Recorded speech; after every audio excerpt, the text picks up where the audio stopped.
buat kamu. Bangun pagi, siap-siap buat berangkat sekolah, kuliah, kerja. Pastinya butuh asupan kan? Eits, bukan cuma sarapan, tapi asupan mood juga. Kayak ruang buat sharing cerita kamu. Paket! Hah? Sarbagita? Sarbagita, saatnya berbagi cerita. Dengerin atau baca info viral kekinian. Trending, yang viral. Woi kak! Jangankan sebelum berangkat, baru bangun aja, kadang kita langsung ambil handphone kan? That's why kita perlu tahu info update soal teknologi.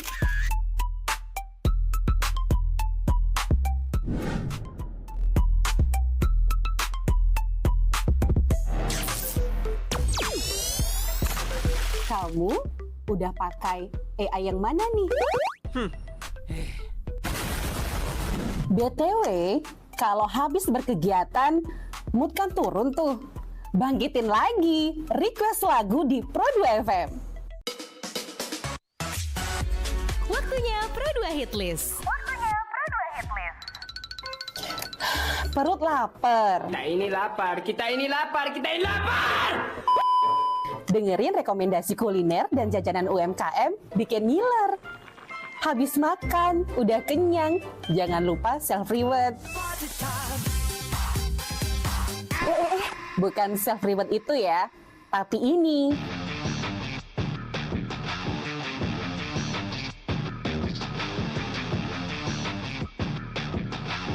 Yes, olahraga. Dengerin info dan beritanya. Ada yang happening dari dunia entertainment juga. Oh, kulit kerang ajaib. Apa yang harus kami lakukan supaya bisa keluar dari hutan ini? Tidak ada. Mantep ya, kalau mood bisa bagus terus, biar jadi smart people, melek isu kekinian di Indonesia dan mancanegara, kayaknya afdol ya.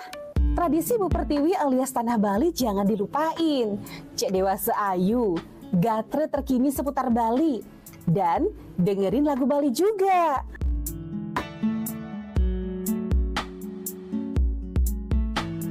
Udah mulai larut, on the way istirahat, pastinya butuh yang rileks ditemenin lagu-lagu yang kamu suka. It's time for Request Time. Bahas film, 5,4 FM RRI Pro2 Singaraja, teman terbaik kamu karena kita Indonesia. Oke, kita masih di Spada pagi hari ini teman Pro2. Jadi seperti biasa ya, Spada Asta Cita. Jadi kita akan membahas terkait dengan olahraga dong pagi hari ini. Karena Jumat sehat ya. Yang pasti kamu sudah tahu kan siapa sih yang bakal jadi teman ngobrolnya Kak Eni nih selama 1 jam ke depan nanti. Siapa lagi? Aku bakal ngajak kamu teman Pro2 kenalan sama sosok atlet muda yang tidak cuma berprestasi tetapi juga penuh semangat juang. Selain itu ia juga sudah menjadi ya beberapa kejuaraan sudah pernah diikuti. Salah satunya juara 2 kejuaraan Provinsi Judo Piala Kapolda NTB 2025 dan kini tengah mempersiapkan diri menuju Poprov 2025. Dan di Spada kali ini akan menceritakan ya perjuangan panjang, latihan penuh disiplin sampai makna di balik sabuk dan medali yang diraihnya. Oke, kita kenalan dulu sama Ketut Andini Febriani, atlet muda yang berprestasi nih teman Pro2. Kita sapa dulu. Hai, selamat pagi. Halo, selamat pagi. Apa kabar Febri pagi hari ini? Makasih, baik. Baik, sehat ya. Oke, nah mungkin teman Pro2 udah gak asing siapa sih Febri ini. Kalau kamu juga bergelut di atlet judo juga nih. Oke, nah kali ini Kak ini bakal bincang-bincang sama Febri selama 1 jam ke depan. Kita akan membahas ya cerita di balik sabuk atlet judo seperti apa. Tapi kita belum bahas tentang sabuknya dulu nih. Aku pengen tahu dulu nih kepribadiannya Febri teman Pro2. Kenapa sih kamu tertarik dengan olahraga? Kenapa saya tertarik pada olahraga itu karena saya menghabiskan waktu itu di olahraga. Olahraga itu bagi saya itu adalah bagian dari saya menjalani disiplin saya dan meluangkan waktu saya biasanya setiap hari itu emang menghabiskan waktu di olahraga. Oke, berarti setiap ada waktu luang kamu habiskan dengan olahraga. Jadi yang membuat kamu tertarik olahraga itu apa? Selain mungkin untuk mengisi waktu luang kan, mencari sehat. Nah, mungkin ada lagi mungkin yang membuat kamu tertarik untuk wah kayaknya aku harus fokus nih di dunia olahraga gitu. Olahraga itu mengajarkan saya disiplin. Oke. Kan saya tiap hari latihan tuh. Di situ saya meningkatkan disiplin saya, percaya diri saya, meningkatkan kemampuan pada diri saya juga. Oke, emang dari kecil suka olahraga apalagi apa udah dewasa atau gimana? Dari kecil. Dari kecil. Nah, kamu dari awalnya suka olahraga apa? Pertama saya sukanya itu olahraga sepak bola. Sepak bola. Padahal tapi nggak apa-apa sih. Sekarang kan ada juga nih sepak bola wanita kan ya, emansipasi nggak masalah. Nah, awal mula kamu suka olahraga sepak bola. Nah, terus kenapa kok jadi atlet judo sekarang? Gimana ceritanya nih? Waktu itu sebenarnya saya cuma ikut teman. Teman saya mengajak saya ke olahraga judo. Saya memulai judo itu pada umur 11 tahun, sekitar kelas 5 SD kalau nggak salah. Terus saya pertama kali ikut judo itu juga merasa itu bukan passion saya kan. Karena mulai dari nol lagi. Iya betul. Pas pertama kali saya ikut judo itu diajarkan roll depan, roll belakang, yang benar-benar saya nggak bisa. Di situ saya terus diajarin kan sama pelatih saya. Lama-kelamaan ya saya kebiasa dan akhirnya melanjutkan di judo. Tertarik, jadinya kamu ninggalin sepak bola, lebih memilih ke judo. Oke, berarti mungkin itu awalnya emang gak passion kamu karena ajakan temen ya. Jadi kamu tertarik untuk ikut judo. Nah, itu awal mula kamu ikut judo. Nah, karena kan atlet judo gitu. Nah, itu kan mainnya lumayan agak keras gitu kan. Itu gak ada ketakutan tersendiri karena kamu seorang perempuan? Sebenarnya ketakutan itu ada karena saya pernah mengalami cedera kan. Jadi rasa sakit pada perempuan itu kan beda sama laki-laki ya. Betul. Banyak orang bilang kalau sakit nggak sih kalau dibanting gitu, karena judo itu bantingan. Sebenarnya kalau kita menjalani itu sebenarnya nggak sakit. Cuma apa yang orang lihat itu pasti berbeda kan dari pandangan kita. Betul. Tapi selama saya menjalani judo itu emang ada rasa sakit di awal, tapi ya udah enjoy aja gitu. Rasa sakit itu saya imbangin, saya lakukan, saya pada latihan itu kan saya sakit. Kayak ya udah jalanin aja rasa sakit itu sama latihannya itu. Oke, diseimbangkan gitu diseimbangkan. Ya. Diseimbangkan antara rasa sakit dengan latihan kan gitu. Nah, jadi awal mula kamu meniti karir di judo itu dari kelas 5 SD. Oke, nah dari kelas 5 SD itu mulai tertarik dengan judo, terus mulai serius sampai sekarang. Udah dukungan orang tua gimana? Dikasih nggak? Karena kamu kan anak perempuan. Apalagi banting-banting kan kasihan nanti remuknya. Nanti remuk tulang-tulangnya gitu. Oke. Kalau orang tua itu sangat mensupport saya karena ini kegiatan positif kan ya. Jadi disupport aja selagi saya emang sanggup menjalaninya. Tapi emang ada kayak ibu saya gitu, kayak khawatir sama saya. Saya kan pernah cedera tangan ya, di bagian sini. Tangannya itu agak naik saat radius sama ulnanya itu agak naik. Jadi ibu saya itu khawatir karena cedera ini akan berkelanjutan panjang. Soalnya setiap kadang gitu, setiap latihan itu saya sering nangis. Kadang di rumah juga saya sering nangis karena kesakitan. Jadi ibu saya itu kayak khawatir gitu sama saya. Kamu masih bisa kayak gitu. Masih bisa dilanjutin apa enggak? Kalau enggak ya udah enggak usah gitu. Tapi saya karena masih ada niat untuk melakukannya, jadi saya lakukan saja. Tapi ibu saya tetap mendukung. Oke, nah karena memang namanya orang tua kekhawatiran pasti ada, apalagi anak perempuan. Anak perempuan yang memang bawaannya agak cengeng gitu ya.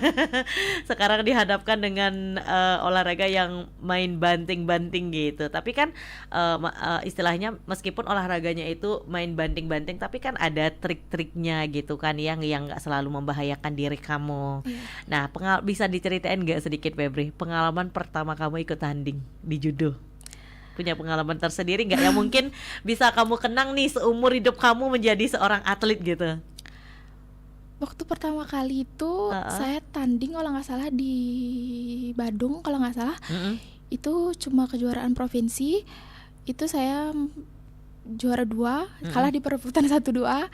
Itu kayaknya saya tidak siap mental deh. Tidak siap mental. Ya karena kan baru-baru ya. Iya, Terus betul. saya melihat lawan itu kayak, oh ini lawan saya gitu. Saya langsung minder duluan gitu. Ketika saya masuk matras, hormat kan.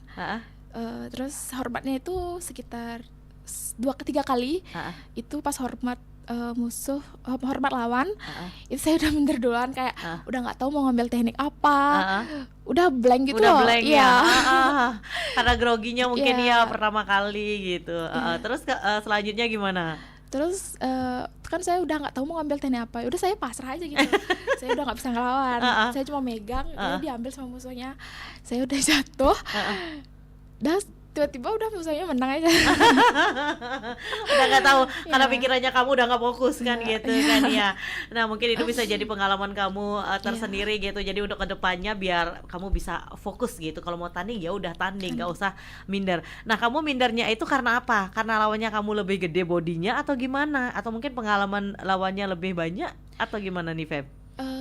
Biasanya sih kalau akhir-akhir ini ya, saya ketemu banyak lumayan gitu atlet-atlet judo dari kabupaten luar. Itu ada yang udah senior, udah ikut popnas gitu. Tapi sebenarnya saya minder. Pelatih saya juga ngasih tahu saya, udah hadapin aja gitu. Jangan baru dia atlet udah pernah main tanding di luar gitu. Kita merasa kita Dia tuh lebih bagus ya, dari kamu ya. gitu. Tapi sebenarnya apa yang kita rasakan sama apa yang dibilang itu nggak bisa kan kita. Nggak bisa sinkron. Iya. Kita yang menjalani gitu. Apa yang kita rasakan seperti saya itu, ya saya udah mikirnya kayak, oh dia tuh atlet pon gitu. Udah pasti saya kalah gitu. Padahal saya tuh belum nyoba kan. Betul-betul. Ya terus tuh pas saya udah ketemu dia tuh, apa namanya kayak udah baru sampai matras pun aja udah saya kayak, aduh aku nggak bisa gitu. Baru masuk matras. Kalau udah mental kita udah down gitu, udah kita emang nggak bisa ngelawan. Kalau emang udah duluan mental kita, tapi kalau niat kita ada, aku bisa, aku hari ini bisa, aku hari ini bisa menang lawan dia. Hari ini aku mau ngambil teknik ini gitu. Pasti kita bisa, walaupun cuma sekedar melawan ya, tidak mungkin emang beda gitu dari segi pengalamannya. Tapi kalau emang kita udah duluan mentalnya udah nggak bagus, itu udah nggak bisa mikir apa kalau di Kalau udah mental down gitu ya. Nah itu berarti kamu sering sugesti diri dong. Iya. Jadi kamu udah minder duluan. Iya. Karena kan bener kata pelatih kamu. Nah meskipun dia atlet besar gitu lah istilahnya, udah pernah ikut ke jurnas atau segala macam tingkat nasional, tapi itu bukan berarti dia lebih dari kamu kan gitu. Nah mungkin kamu karena masih kategori atlet baru, jadi masih perlu cari pengalaman, perlu banyak latihan, terus mengenal musuh kamu. Oh ternyata dia paling sering pakai teknik ini nih. Oh ternyata cara ngadepinnya ternyata begini kan gitu kan ya. Setiap kamu ikut pertandingan pasti kamu mengkoreksi kan, mengkoreksi diri kamu, mengkoreksi para lawan kamu kan gitu. Nah kalau sekarang masih nggak kayak gitu, misalkan nih kamu apalagi nih ntar mau poprop gitu, kamu masih nggak, maksudnya sebelum poprop kemarin kan ikut terakhir ke jurnas ya, yang kemarin dapat juara ikut ke jurnas NTB, Polda NTB ya. Nah ketika tanding itu masih punya pemikiran seperti itu, wah ini lawannya aku, kayaknya kalah deh aku, wah dia atlet terkenal, atlet besar gitu, masih punya pemikiran seperti itu sampai sekarang? Tidak sih. Enggak. Ya tapi saya tuh malah kayak takut pada diri saya sendiri, karena kan teknik judo itu ada beberapa macam ya. Dan tangan kanan saya itu agak kurang bisa gitu masuk teknik. Jadi saya mengalihkan ke tangan kiri saya. Jadi tangan kiri itu agak susah kan. Betul. Saya ngambil. Saya juga baru belajar teknik kiri itu baru di tahun ini. Waktu pas pertama kali tanding tuh saya kan nggak bisa ngambil teknik kanan, jadi lawannya itu udah tahu kalau saya tuh udah nggak bisa ke kanan gitu. Betul. Jadi dia yang ngonter saya ke kanan, gitu. Dia udah mengerti ya. Iya, Dia dia udah membaca saya duluan. kok bisa dia tahu? Iya kan saya pas baru masuk pegangan kan, cari pegangan gitu. Terus saya udah duluan ngambil teknik ke kanan, tapi saya tekniknya tuh nggak masuk.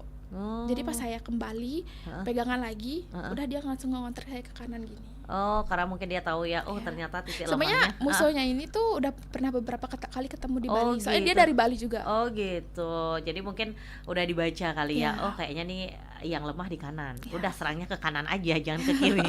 Tapi kamu juga nggak mau kalah.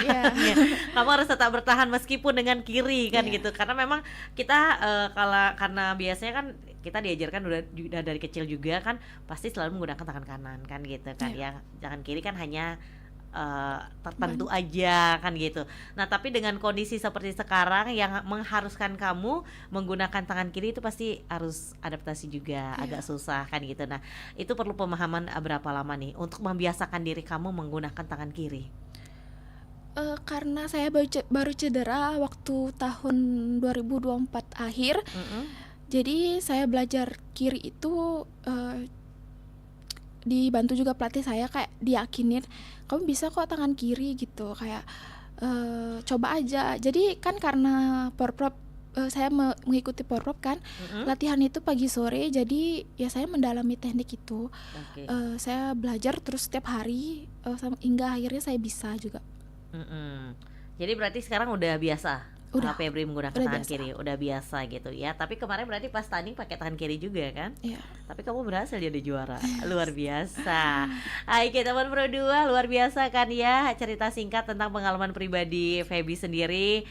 Gimana sih bisa tertarik di judo yang awalnya katanya suka sepak bola. Padahal jauh banget kan ya antara sepak bola dengan judo. Karena judo ini kan masuk kategori bela diri kan gitu ya.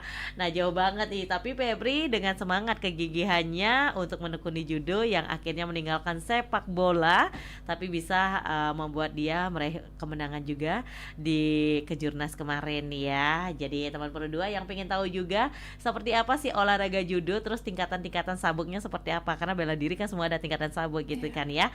Nah yang pengen tahu pengalamannya Febri seperti apa dan kamu pengen nanya-nanya, bisa banget nih buruan tanya di WhatsAppnya Pro 2 FM boleh, atau di akun media sosial live chat juga di akun YouTube RRI Singaraja Official juga bisa banget. Jangan kemana-mana, dengerin terus Pro 2 FM dan jadikan teman terbaik kamu karena kita Indonesia.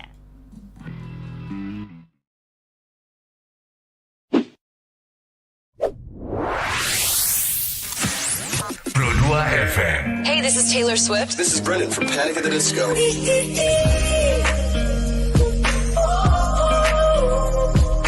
I'm the only one of me. Baby, that's the part of you. So tight, I'm flying away. I've never been so wide awake. No, nobody but me can keep me safe. I'm on my way. My name is Alan Walker. Give it up for Sabrina Carpenter. Please welcome Marshmello and Churches. Every day, you're saying the words that I want you to say. Such a You're listening to Pro 2 Singaraja. teman terbaik kamu. 'Cause I need you here with me.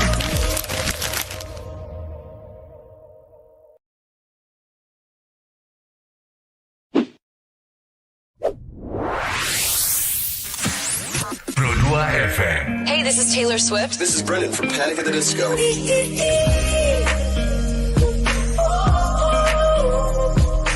I'm the only one of me. Baby, that's the part of you. So tight, I'm flying away. I've never been so wide awake. No, nobody but me can keep me safe. I'm on my way. My name is Alan Walker. Give it up for Sabrina Carpenter. Please welcome Marshmello and Churches. Every day, you're saying the words that I want you to say. Such a You're listening to Pro 2 Singaraja. teman terbaik kamu. 'Cause I need you here with me. Hai Hai, aku punya cerita nih buat kamu. Bangun pagi, siap-siap buat berangkat sekolah, kuliah, kerja. Pastinya butuh asupan kan? Eits, bukan cuma sarapan, tapi asupan mood juga. Kayak ruang buat sharing cerita kamu. Paket. Hah? Sarbagita? Sarbagita, saatnya berbagi cerita. Dengerin atau baca info viral kekinian. Trending, yang viral. Woi kak. Jangankan sebelum berangkat, baru bangun aja, kadang kita langsung ambil handphone kan? That's why kita perlu tahu info update soal teknologi.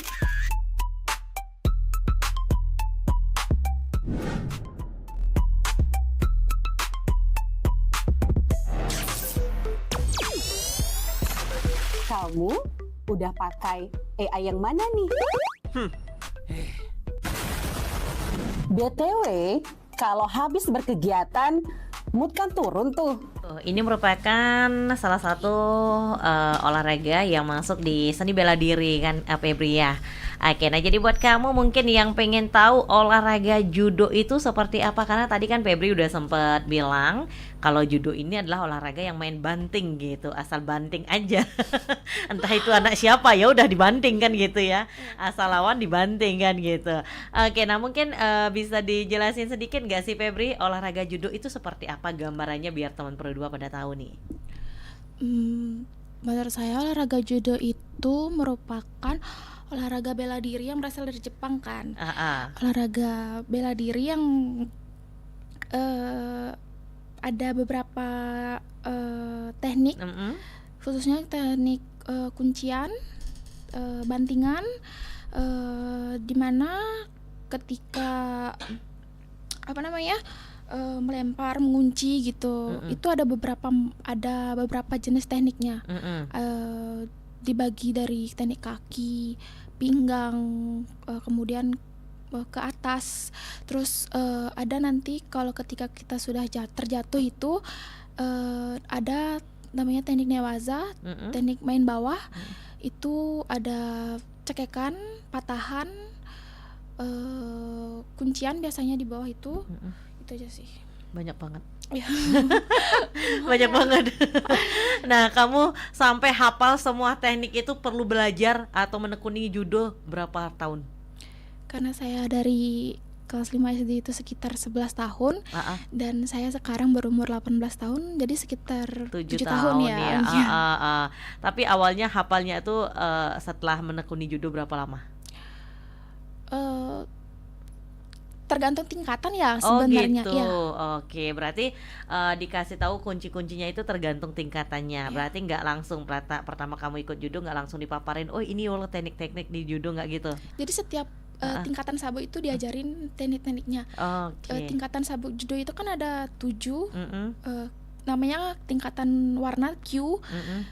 Q 1, 2, 3, 4, 5, 6, 7 gitu. Oke, berarti setiap tingkatan itu ada teknik tersendiri gitu ya. Oke, berarti teknik semua itu nggak diajarin di awal, tapi menurut tingkatan sabuk yang udah kamu kuasai gitu ya. Oke, nah kalau boleh tahu fungsi sabuk dalam judo itu seperti apa sih Febri? Fungsi sabuk pada judo itu kan dari kita mengetahui dia itu seperti dari awal dia ikut, itu biasanya itu sabuk putih, itu pemula, itu baru diajarin basic aja. Terus ada tingkatan putih kuning biasanya, tapi saya saya dari putih itu ke kuning langsung, nggak putih kuning. Terus dari kuning itu dari putih kuning ke kuning, dari kuning ke orange, dari orange ke hijau, ke biru, lalu ke coklat. Itu bedanya apa? Bedanya itu membedakan dia baru ikut berapa lama ikut. Biasanya dilihat dari gininya sih, pengalaman dia juga. Kayak berapa lama dia tandingnya itu, kayak misalnya saya lumayan lama ya ke sabuk coklat itu. banyak juga teman saya yang ikut nasional kayak gitu-gitu baru sabuk biru. Tergantung gini aja sih, kayak nanti pas kenaikan sabuk itu dilihat kita mampu nggak Menguasai. tekniknya itu, karena teknik itu lumayan banyak. Oke, nah berarti dari sabuk 1 ke sabuk tingkatan yang lainnya sampai 7 sabuk ya, yang Febri bilang. Berarti itu biasanya ujian sabuknya itu per berapa kali latihan baru diuji? Atau hitungan bulan atau gimana? Itu saya kurang tahu sebenarnya. Cuma kalau di dulu itu sekitar 1-2 tahun itu pasti diadakan di SPN Polda Bali. Itu dojo saya. Tapi karena akhir-akhir ini mungkin banyak ada perlombaan ya. Biasanya juga kita bisa ikut di luar kabupaten, kayak misalnya di Badung gitu. Bisa kita ikut gitu, kayak kan dari misalnya kita mau dari Q5 ke Q4. Jadi kita bisa mengajukan gitu loh, kayak bisa nggak ikut gitu. Betul. Oh berarti nggak harus yang menaungi kamu gitu ya. Kalau kamu kan Polda tadi menaungi, berarti nggak harus di sana. Misalkan ada nih dari Kabupaten Karangasem atau Jemberane yang mengadakan kenaikan tingkat sabuk, ini bisa ikut di sana, bisa daftar di sana. Bisa. Oh gitu, berarti nggak menutup kemungkinan berarti di tempat lain kamu bisa ikut ujian untuk kenaikan sabuknya kan gitu. Oke, kalau sampai sekarang udah di sabuk apa? Saya sabuk coklat. Coklat itu paling atas? Ya. Sebenarnya ada sih setelah sabuk coklat itu setelah mengikuti 7Q itu nanti ada dan. Oh dan 1 dan 2 sampai 8 dan 8. Oh dan 1 dan 2 dan sampai dan 8. Oke. Nah, itu berarti kamu sekarang udah di tahap dan 1. Belum. Masih di Q1. Masih di Q. Tapi mungkin nanti setelah Porprov kalau pelatihnya disuruh mengajukan ke saya mau menjadi pelatih gitu, mungkin saya akan mencari dan 1. Oh, itu dan 1 itu untuk gini pelatih. Iya. Oke, berarti selama ini kamu mau fokus dulu di judo atau mau jadi pelatihnya atau gimana? Mau tanding terus? Sebenarnya kalau emang udah dan 1 itu masih bisa tanding. Nggak harus jadi pelatih. Oh gitu. Tapi kalau semisal pas sudah dan 1 mau menjadi pelatih itu harus ikut pelatihan juga. Oh, ada lagi tesnya. Iya. Oke, nah kamu ada niatan nggak jadi pelatih nanti? Ada. Ada. Kamu harus semangat ya. Terima kasih. Apalagi nanti mau poprov, harus mengharumkan nama Bula lagi. Oke. Nah jadi selama ini udah berapa kali pernah ikut tanding Febri? Selama menggeluti dunia judo ini? Gak bisa dihitung. Gak bisa dihitung. Ya, setiap tahun itu pasti ada. Sebenarnya eventnya sama, cuma ya keulang-ulang terus kayak. Mungkin awal tahun itu ada Kejurprov, wali kota, Porjar, tapi saya udah nggak bisa ikut Porjar karena udah bukan pelajar. Kemarin berarti udah sempat beberapa kali ikut Porjar. Iya. Dapat juara? Dapat aja. Dapat. Oke, juara berapa aja, Pak? Waktu hitungnya dari SMA ya, SMA kelas 1 itu juara 3, terus di pertandingan apa? Di apa namanya tadi? Kejuaraan apa? Porjar. Oh yang Porjar. Oh iya kan pelajar ya. Dari SMA kelas 1 udah ikut? Iya, itu saya main di minus 57 kg. Itu sebenarnya berat saya itu jauh banget. Kayak kan 57 kg ya. Saya biasanya itu main di 52 kg. Berat di bawah 52 kg. Memang di waktu itu saya over 1 kilo di 53 kg dan teman saya itu ada juga beratnya di 52 kg kan. Jadi saya berdua itu sebenarnya seleksi, cuma ya udah karena saya yang over, saya yang main di 57 kg. Itu bagi saya itu berat banget sih. Karena musuh saya itu rata-rata mungkin beratnya 54, 55, 56 sampai 57 kan. Oh maksimal. Iya. Sedangkan berat saya 53 dan saya menjadi yang paling terkecil di sana. Terus berarti terus pas Porjar kelas 2 SMA itu saya menjadi juara 1. Itu karena main di 52 kg. Terus kemarin Porjar terakhir di kelas 3 SMA itu saya menjadi juara 2. Itu main di kelas berapa? 52 kg juga. Oh berarti kalau hitungan kelas misalkan 52 gram, berarti maksimalnya 52 gitu berat badannya? Tidak lebih dari 1 ons. 52 00. Boleh. Oh 52 01 udah masuk 53. Tidak. itu udah over. Udah over. Karena kan sebelum itu di entry by name ya. Misalnya kalau saya nih di data dulu. Iya. Di data dulu kan ini masuk ke kelas berapa 52 kg. Kalau sudah di entry by name itu udah fix gitu. Kecuali ya kalau kayak kemarin itu saya mengikuti Karangasem Open mungkin ada toleransi gitu. Sekilo atau beberapa ons gitu masih boleh. Tapi kalau Porjar itu kan ajang yang lumayan bergengsi untuk jika semisal juara 1 itu bisa melanjutkan ke Popnas gitu. Jadi ya nggak main-main, kayak misalnya kalau emang main di 52 kg nggak bisa lebih dari itu beratnya, harus ya paling tidak itu 51. Kalau 52 oke, tapi tidak jangan lebih ada dari 1 nol-nolnya, ons. jangan ada komanya ya. Karena saya pernah main di 52 kg, tapi berat saya itu 52,02. Itu udah enggak, saya udah diskualifikasi ya. Saya pernah didis tuh. Berarti kamu harus benar-benar jaga berat badan kamu dong. Sekarang aja saya menjaga berat badan. Karena ntar kan mau pom-pom kan ya. Sekarang beratnya berapa? Tetap 52. Stuck di 52. 53. Berarti nanti kamu harus ikut di 52. Masih bisa ikut 52? Iya kan saya nanti diet. Maksudnya kayak kamu harus menurunkan berat badan kamu. Harus sampai 52. Berarti porsi. Enggak sih. Jangan disuruh pelatih saya itu harus 50, 51. Biar nanti saya bisa makan. Soalnya kan kadang kalau sekarang saya diet nih. Terus nanti saya udah berangkat mungkin propnya di Denpasar atau di Bandung, saya nggak tahu tempatnya. Udah berangkat. Terus nanti misalnya timbang badan itu besokannya. Saya udah berangkat sekarang nih. Saya udah sampai sekarang, terus timbangnya baru besok. Jadi kan saya nggak bisa makan. Apalagi kalau misalnya makan malam itu cepat banget kan. Kenaikan berat badannya. Jadi saya biasanya makan siang aja gitu. Jadi itu apalagi nanti pas tandingnya pasti nggak ada tenaga kan. Iya, betul. Karena tanding itu perlu tenaga. Tapi berat badan harus dijaga. Itu yang bikin pusing ya nggak sih? Oke. Berarti kamu selama ini emang bener-bener ya menjaga porsi makan, terus asupan-asupan yang harus boleh kamu makan apa aja gitu kan, Feb ya?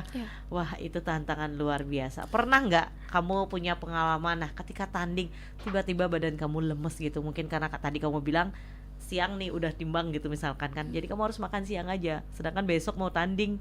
Nah biasanya kalau ditimbang itu sebelum tanding. Kadang kalau misalnya dia ada BB-nya yang under itu tergantung gini aja sih dari panitia. Misalnya sekarang kita udah timbang, tapi besok pagi itu bisa timbang lagi. Jadi saya pernah waktu Porjar kapan tuh ya, kayak waktu kelas 2 SMA tuh kan saya udah timbang hari ini, terus besok pagi itu saya disuruh nimbang lagi. Jadi saya benar-benar gak makan. Saya pagi baru bangun itu sebelum tanding itu lari lagi. Karena kan saya kemarin tuh makan ya. Jadi saya nggak tahu ternyata pagi itu timbang lagi. Gitu. Jadi saya lari, terus saya nimbang dulu. Kan berat saya udah 51 di hari pertama timbang. Terus hari kedua pas paginya itu berat saya tuh benar-benar 52,00 gitu. Untung cepet banget ya. Cepet banget. Padahal cuma sehari. Karena saya makan, kalau misalnya saya diet nih, saya sudah selesai timbang, itu bagi saya udah kayak, udah saya selesai timbang, udah saya makan banyak. Ini kesempatan ini. Terus besoknya kamu kena prank. Iya, kamu harus timbang berat badan lagi. Dan seketika berat badan kamu naik 1, sekian. Itu baru 1 hari, 1 malam, bukan 1 hari ya Feb ya. Oke, berarti kalau misalkan kamu pengen tanding itu berarti jauh-jauh hari kamu emang udah menerapkan diet yang ketat ya? Ya biasanya 2 bulan sebelum tanding. 2 bulan sebelum tanding tuh kamu emang udah benar-benar menjaga pola makan, terus biar nggak bablas gitu berat badannya ya. Wah, sulit banget nih jadi atlet judo, nggak jadi deh. Oke. Nah, apalagi buat orang-orang yang punya kelebihan berat badan kayak Kak Eni, udah nggak masuk kategori nih. Ada kok kelas berapa? Berat gitu, kayak kalau untuk cewek minus 78 dan plus 78 itu biasanya kalau udah plus itu tidak ada batasan. Biasanya kalau plus itu misalnya plus 78 sampai 100 mungkin 100 kg. Di atas itu udah kelas berat. Itu sebenarnya masih ada gitu. Oh, ada. Ya. Nggak kebayang deh ngangkat yang berat segitu. Tapi kan lawannya kan sebanding gitu ya. Sebanding, nggak mungkin kan Febri yang lawan. Ntar kamu tertimpa. Nah, itu dia pengalaman dari Febri sendiri teman Pro 2 ketika mengikuti Porjar gitu ya, pernah didiskualifikasi juga karena kelebihan berat badan, Wi. Pada posisi seperti itu pasti mau nangis mau gimana kayak percuma gitu ya. Iya. Karena kan udah jauh-jauh hari kamu udah latihan, udah persiapan tapi tiba-tiba didiskualifikasi gitu. Pasti sedih banget kan Iya, gitu sedih ya. banget. Bikin mental down juga. Nangis udah nggak kebayang mau nyalahin siapa, yang salah juga diri sendiri kan gitu ya Feb ya. Nah, mungkin itu bisa kamu jadikan pengalaman jadi kedepannya biar nggak jadi seperti itu lagi. Jadi benar-benar berat badan harus kamu jaga tapi tetap diimbangi dengan vitamin ya biar fit nanti banting teman. Kalau kamu diet aja tapi tanpa asupan yang lainnya terus nanti bukannya kamu banting teman, kamu yang kebanting. Oke. Nah, jadi buat teman Pro 2 mungkin siapa tahu nih ada di antara kamu yang pengen nih mengikuti jejaknya Feby, pengen terjun di dunia judo, bisa aja sih ya. Nanti kita bakal bahas gimana sih cara daftar untuk ikut sebagai atlet judo. Jangan kemana-mana, terus dengerin Pro 2 FM dan jadikan teman terbaik kamu karena kita Indonesia.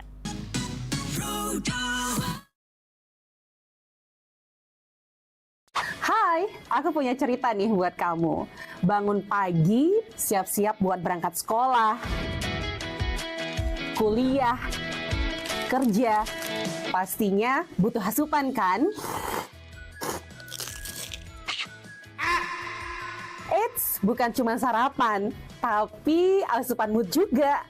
Kayak ruang buat sharing cerita kamu. Paket. Hah? Sarbagita? Sarbagita, saatnya berbagi cerita. Dengerin atau baca info viral kekinian. Trending, yang viral. Woi Kak, Jangankan sebelum berangkat, baru bangun aja, kadang kita langsung ambil handphone kan? That's why kita perlu tahu info update soal teknologi.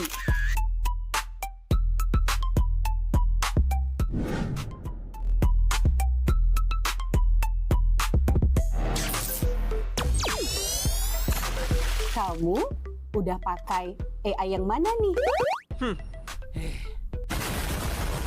BTW, kalau habis berkegiatan, mood kan turun tuh. Bangkitin lagi, request lagu di Pro 2 FM. Waktunya Pro 2 Hit List. Perut lapar. Kita ini lapar. Dengerin rekomendasi kuliner dan jajanan UMKM bikin ngiler. Habis makan, udah kenyang, jangan lupa self-reward. Bukan self-reward itu ya, tapi ini.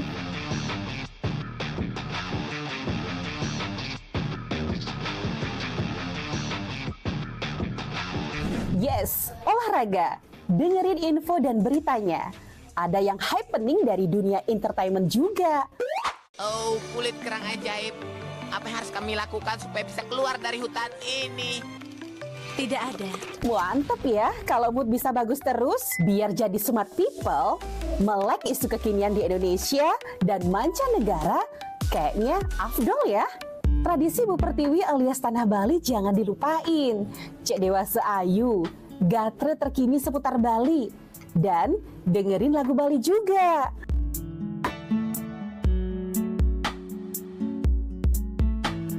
Udah mulai larut, on the way istirahat, pastinya butuh yang rileks ditemenin lagu-lagu yang kamu suka.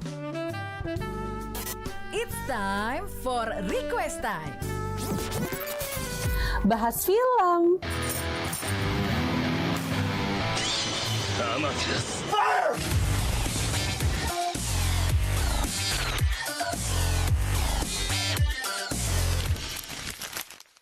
dengerin terus ya, Pro 2 RRI Singaraja, teman terbaik kamu. Oke, teman Pro 2, kita masih membahas terkait olahraga judo dengan atlet judo tentunya ada Feby yang masih maksudnya kok jadi Feby. Ada Febri yang masih setia nih nemenin Kak Eni bincang-bincang pagi hari ini.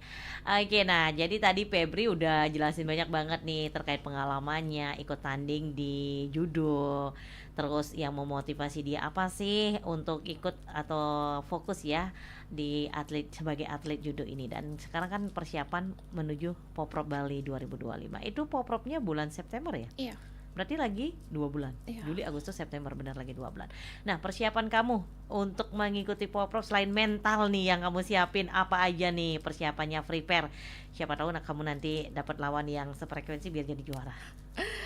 Untuk persiapan Poprov Bali 2025 ini judo buleleng itu ada porsi latihan pagi sore setiap hari dan hari libur kadang Sabtu atau Minggu karena Poprov itu diabsenkan, jadi harus memenuhi sebulan itu maksimal 20 kali latihan. Jadi sebulan itu ya saya latihan pagi sore. Pagi biasanya fisik di Gor Lila Buana dan sorenya itu kadang di dojo SPN Polda Bali, kadang di dojo Girimas. Oh, di Girimas ada dojonya juga. Oke. Nah, selain tadi kan fisik juga kamu jaga, jadi setiap hari ikut latihan. Nah, syukurnya sekarang hari libur kan gitu. Nah, biasanya kalau hari-hari sekolah kayak kemarin gitu, apalagi nanti kamu mau kuliah kan lagi sibuk nih nyari kampus kan gitu misalnya. Nah, cara kamu bagi waktu gimana, Feb? Karena ada surat dispensasi jadi itu bisa dipakai. Biasanya kalau masih ada nih anak-anak sekolah teman saya yang Poprov itu dari Semansa, biasanya dia itu pagi setelah latihan itu sekolah lagi. Jadi di dispensasi itu dari jam 7 pagi sampai jam 10 pagi itu biasanya kan anak-anak tuh jam 10 pagi itu udah istirahat. Jadi sebelum setelah bel istirahat itu mereka harus masuk sekolah lagi. Oh, gitu. Dispennya untuk cuma berlaku untuk pagi itu aja. Oke, nah biasanya kan emang kadang agak bingung ya ngatur waktu, apalagi kamu seorang pelajar kemarin. Berarti kemarin ketika ikut pertandingan Porjar ataupun pertandingan-pertandingan yang lain, berarti kamu banyak absen dong? Iya, banyak banget. Ketinggalan banget dong pelajaran ya. Nah, itu ngaruh nggak ke nilai kamu? Ke nilai itu ngaruh sih, tapi karena saya sekolah di SMA 4 Singaraja, jadi itu sebagian besar itu didukung. Malah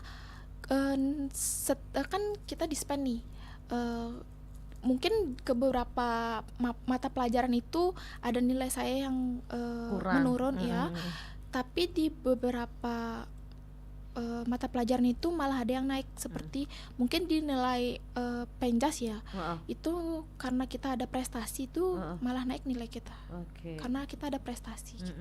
Tapi itu juga dihitung dari misalnya kita yang mengikuti kejuaraan cuma di kabupaten aja gitu, itu udah ada nilainya sendiri. Oh, udah ada nilainya, ada poin plusnya gitu hitungannya ya. Apalagi pernah nggak ngewakilin sekolah?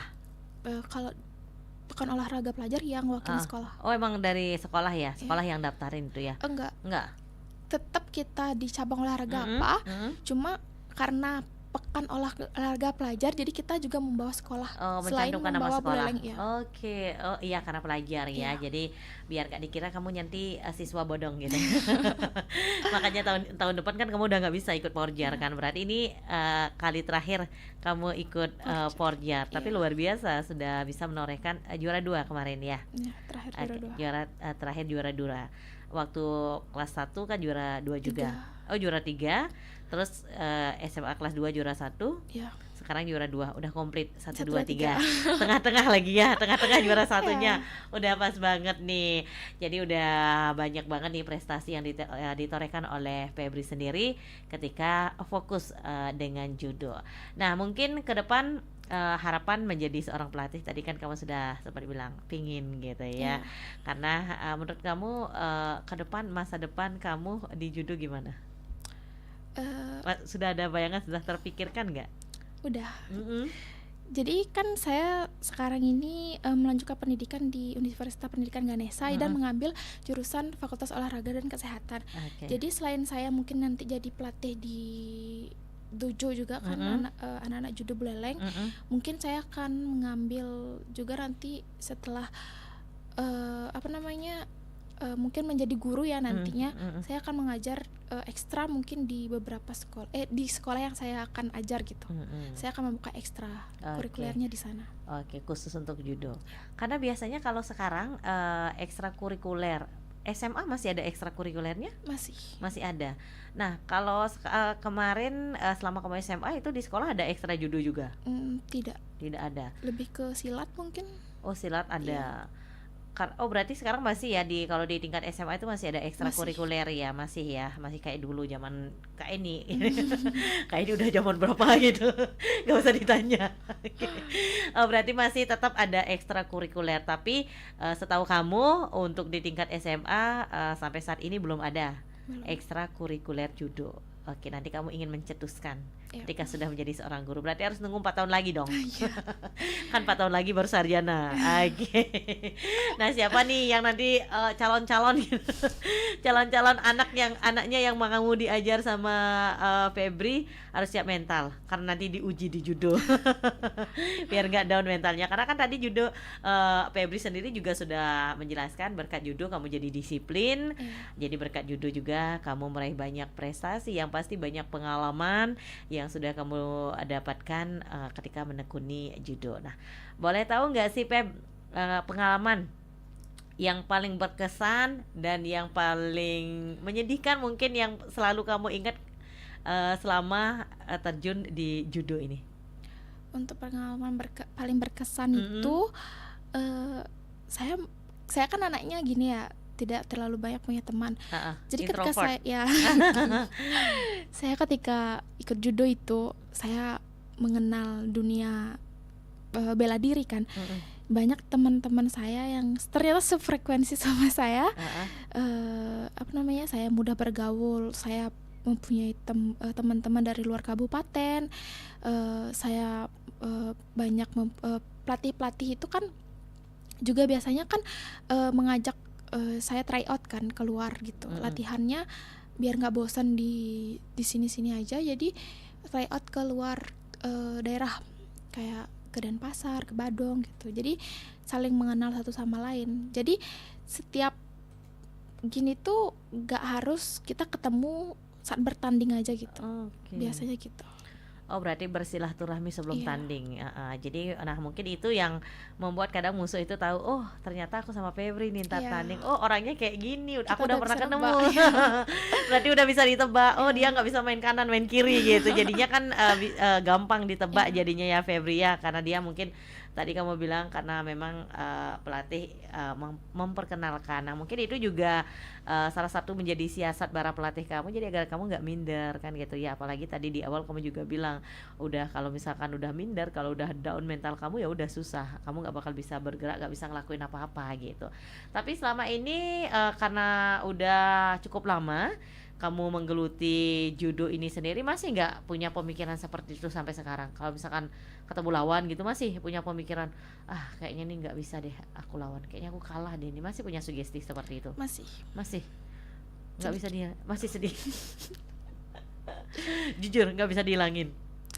Sebenarnya kalau dihilangin itu ya nggak bakal hilang, karena ya setiap atlet itu pasti punya hal yang sama kayak saya ya. Pasti ada mindernya juga. Oke, nah jadi gimana ya? Mungkin apa misalnya kamu nggak punya gitu cara tersendiri gitu? Gimana sih cara ngilangin rasa minder gitu? Yakinin diri sendiri aja, kayak sebelum tanding itu kita harus berdoa gitu. Doa, karena usaha tanpa doa itu kayak sia-sia banget. Betul. Ya. Nah, kamu udah tahu caranya seperti itu, tapi masih tetap aja masih minder. Minder itu ketika saya udah tanding kan, sebelum tanding gitu. Pas udah tanding masuk matras itu semuanya rasanya itu beda. Ya, kadang kayak kita kalau di dalam matras, saya kalau di dalam matras itu saya udah ngambil teknik nih, terus teknik saya nggak masuk. Pelatih saya tuh di luar matras itu kan didampingin pelatih kan, itu udah teriak-teriak kayak, udah nih ngambil ini. Teman saya banyak di tribun biasanya teriak-teriak, ayo Bi ambil ini gitu, teknik ini. Saya tuh nggak bisa dengar. Kebanyakan atlet judo mungkin kayak gitu ya, karena pas udah di dalam matras itu bener-bener kayak yang di dunia luar matras itu tuh kita udah nggak tahu. Pas sudah di matras itu ya udah kita kan fokus ke lawan. Iya. Tapi kita tuh nggak bisa mikir kita tuh mau ngambil apa gitu. Gitu sih kebanyakan. Ngeblank berarti ya, mendadak langsung ngeblank ya. Nah mungkin itu salah satu karena kamu nervous mungkin ya. Jadi kan itu biasanya salah satu penyebab ketika kita dihadapkan dengan orang lain, apalagi orang asing yang memang orang yang belum pernah kita kenal, kan pasti rasa deg-degan gitu kan, pasti ada. Nah meskipun kamu sudah menjadi atlet kurang lebih 7 tahun, nah semoga kedepannya rasa itu tidak ada. Seperti yang kamu bilang tadi, gimana caranya, ya udah tumbuhkan rasa percaya diri. Pokoknya kamu harus semangat, fokus. Jadi semoga di Foprop nanti kamu bisa mengharumkan nama Buleleng kembali keluar sebagai juara ya. Oke, nah mungkin sebagai closing statement, Febri ada yang ingin disampaikan untuk teman Pro 2, silakan.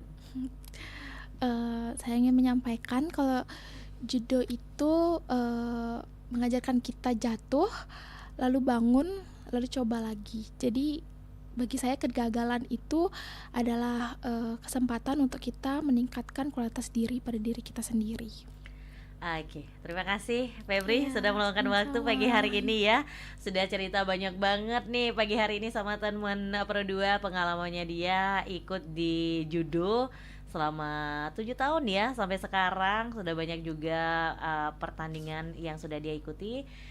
Terus juara juga sudah banyak, dan terakhir kemarin itu ikut di Forjar ya.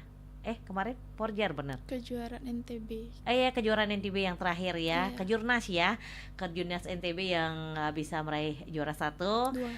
Juara 2. Iya. Kejurnas ini juara 2 juga. Oke, semoga nanti di Foprop 2025 ini bisa juara 1, mengharumkan nama Buleleng. Semangat ya Febri.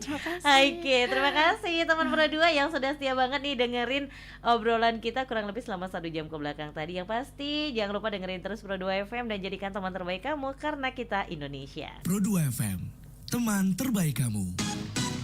105,4 Pro 2 FM.